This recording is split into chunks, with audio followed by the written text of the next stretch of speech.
Hello everyone, কেমন আছেন সবাই? আজকে অনেক দিন পর একটা ভিডিও আপলোড করতেছি। আজকে অনেক দিন পর একটু ছাদে গিয়েছিলাম, গিয়ে দেখলাম যে অনেক ধরনের ফুল ফুটেছে আমার গাছে। আর এই ফুলটার নাম আসলে আমি জানি না, আপনারা জানলে কমেন্ট করে জানাবেন। আমার ছাদে বেশি ফুল গাছ নাই, আর আমি ফুল গাছগুলোকে এভাবে পরপর সাজিয়ে রেখেছি যাতে আমার পানি দিতে সুবিধা হয়, না হলে এক একটা করে দিতে গেলে অনেক ঝামেলা হয়। এরপর আমি খেয়াল করলাম যে লেবু গাছের ওইখানে একটা প্রজাপতি ঘুরে বেড়াচ্ছে।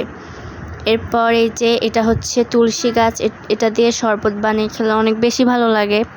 আর আমাদের ছাদে না এবার অনেক পেয়ারা হয়েছে, মাশাল্লাহ অনেকগুলা খেয়েছি, তারপরে অনেকগুলা আছে, আব্বু এভাবে বেঁধে রেখেছে।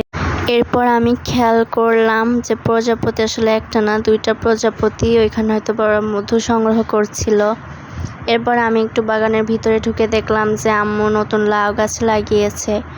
এরপর দেখলাম যে আমাদের ছাদে অনেক সবেদা হয়েছে, আর এবার লেবু বেশি হয়নি।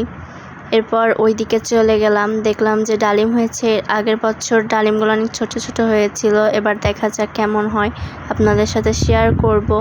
আর আজকের ওয়েদারটা অনেক বেশি সুন্দর, আর অনেক বেশি রোদও ছিল, এই জন্য ছাদে বেশিক্ষণ থাকলাম না।